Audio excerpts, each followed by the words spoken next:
Hello, YouTube. Well, I'm doing this video hoping to start a few videos if it takes that long to finish this thought. For those who haven't been following me, I've been doing just thoughts when I get a chance on Facebook Live. Decided tonight I'm going to do it on YouTube instead. Um, so, what I want to talk about is I want to talk about the notion of faith and how different that is from simply knowledge. Um, there's a fun story in Isaac Asimov's I, Robot, where there's a robot who essentially is tasked with managing a very powerful power plant. And some quality control engineers go in and talk to the robot, and essentially they want to make sure that this robot isn't going to kill a whole bunch of people by not taking their job seriously. And this robot's a unique robot. It's been given the ability to reason. And essentially, the robot comes to believe that, well, there is no customers of the power plant. There really aren't. There are no people that are being affected by this, but it's very important that the power plant be kept operational and that no errors occur. And the quality control engineers try without success to convince this robot that no, indeed, there are people outside of the walls of the power plant who do exist and they do rely on this power, and the robot is not convinced.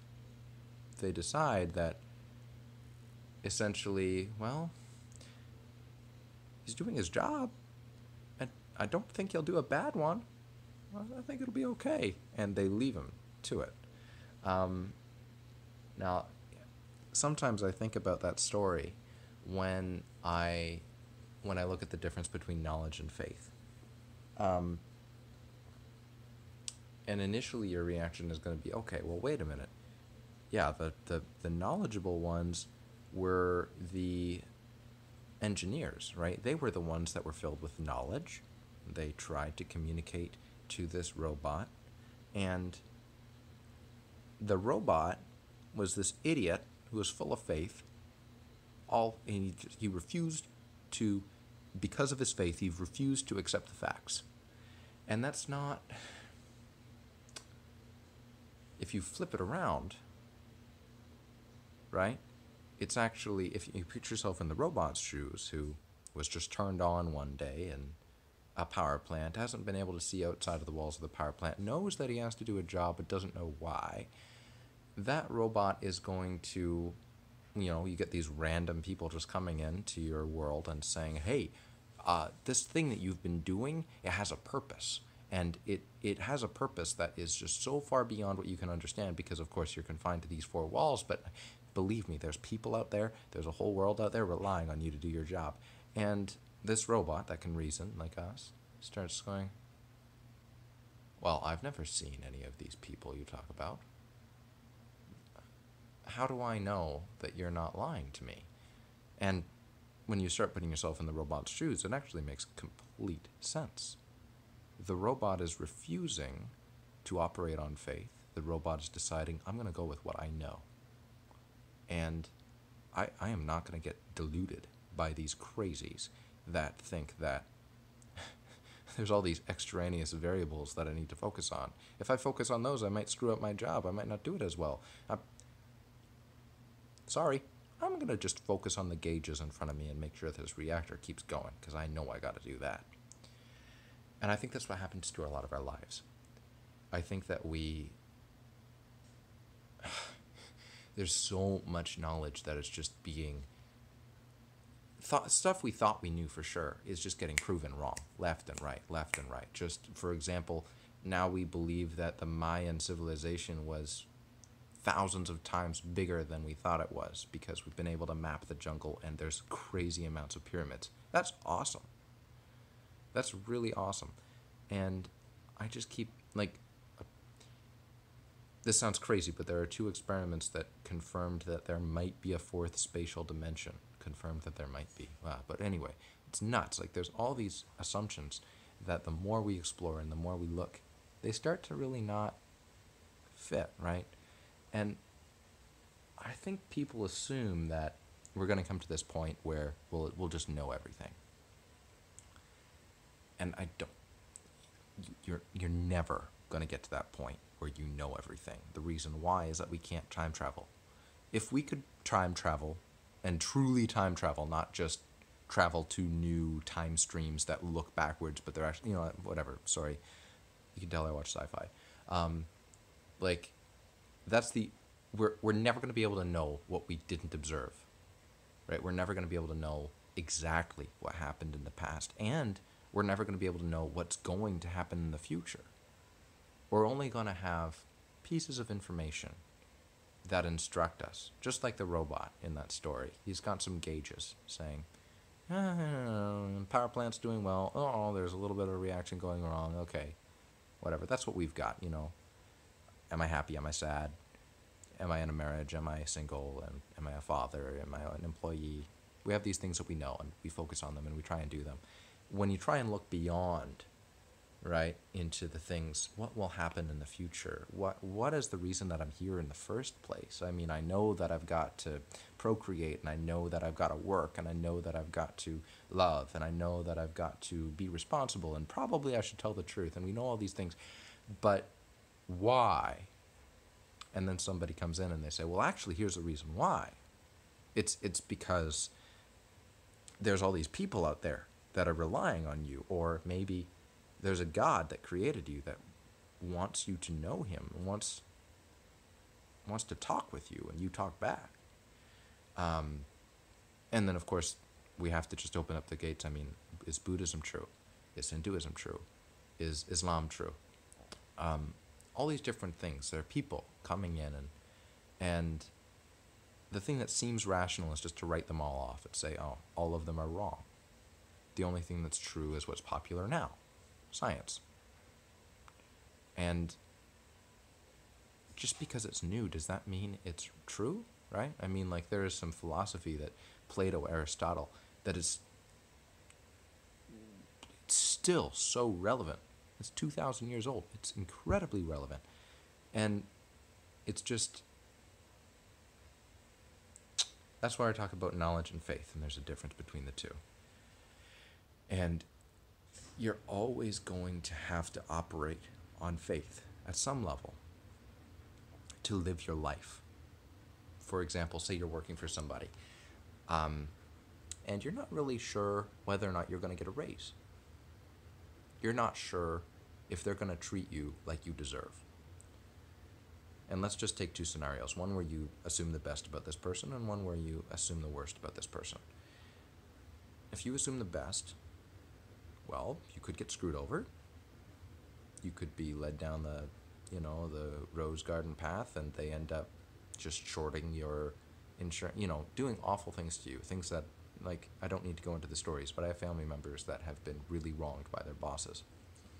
Or you can go down in this trusting route, and hey, they actually were trustworthy, and when the business got more money in, they gave some more to me, and this is great, this is a really great relationship. Why did I ever doubt them?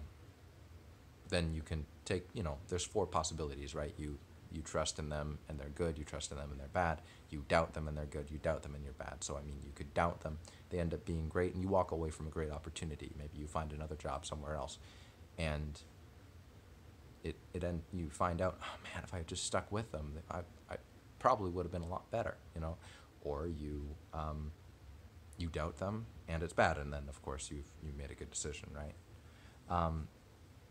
But you don't always have all the facts, right? And so at some point, you've got to just operate in faith. And as much as you can try and inform your faith, you can try and inform, okay, well, yeah, I've got these reasons for living this way. Now, I'm never going to know the truth about this other person. Only time will tell. In the meantime, I have to make decisions and I have to act, because I can't, to not act is a decision in and of itself. I've got to make a decision, and I've got to just take some faith. Now, what am I going to believe? And that's something that hopefully is simple, right? But it might not be. And you have to do that all the time. I mean, when you're getting married, when you're deciding where to move, when you're deciding what career to pursue in the first place, you've got to just make a decision and just trust at some level. Stuff that you'll never know. And that when you're trusting in truth, it's really, really good, right? Just like, okay, you made a decision, I'm working for a bad boss, and it turned out that was true. Okay, great. You made a good decision. Or on the inverse, you trusted that you were working for a good boss, and you were. Great. Your faith in the truth has rewarded you.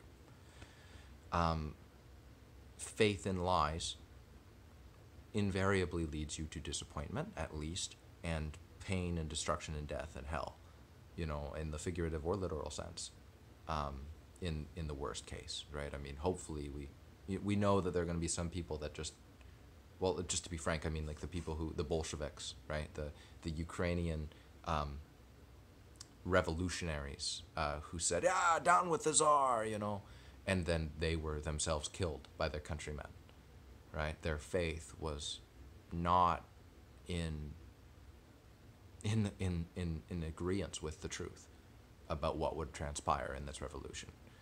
And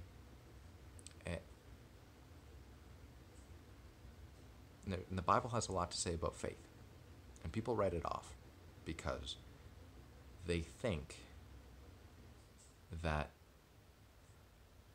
I don't need faith, I just need to know. And they assume that they're going to be able to know everything, and that's just not the case. You're not going to be able to know everything. And I don't know everything, right? Thankfully, I don't know everything, and I don't have to. Because I've decided that I'm going to live my life, and I'm going to embrace this thing that I need to embrace. I need to embrace faith at some level, just to live. So when it comes to the big stuff, I'm not going to shy away from it. I'm going to trust that faith is a valid mechanism that I can use in my life, that I should use in my life. Now, just like making decisions about, for example, this example with who are you working for, you better make sure that your faith is in line with the truth. So you look for these things that are going to tell you, is what I'm believing true, or is there something telling me that maybe it's not quite as I thought? And you always want to be on the lookout for those things. At the end of the day, though, you're never going to be able to eliminate doubt. You're going to just have to jump over it with faith. And that's the type of thing that can make you an optimist instead of a pessimist. That's the type of thing that can make a marriage work, right? When you get in an argument and you just, I know every single physiological process. I'm angry right now. I'm getting heated right now. I'm listening to things and I'm only hearing the negative. I'm not hearing the positive. And you just take out your faith and you're just like, no. Slow down, self. Trust in this track record that I've seen in this woman. And no, she doesn't hate my guts, even though we just had a big fight. Yeah, this is worth it to make it up, And anyway, it's very important.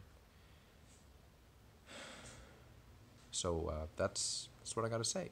The rest of the contents of this video, I want you to be able to follow, but that's something that I want to do without anybody being able to accuse me of forcefully pushing my opinions on someone else. Just because we live in a crazy world where it's very likely that someone's going to accuse me of trying to be a zealot and push things on people. That's not what I'm doing. I'm making a public YouTube video for those who are interested to hear. So if you're interested in hearing the rest of this video, please click the link. I'd be very happy to have you watch the rest of it. But I don't want to make that publicly listed, just so that no one can accuse me of what I'm not doing, which is putting things down your throat and forcing you to listen to what I have to say. All right. So if you'd like to know more, there will be a link in the description, and I'll see you there.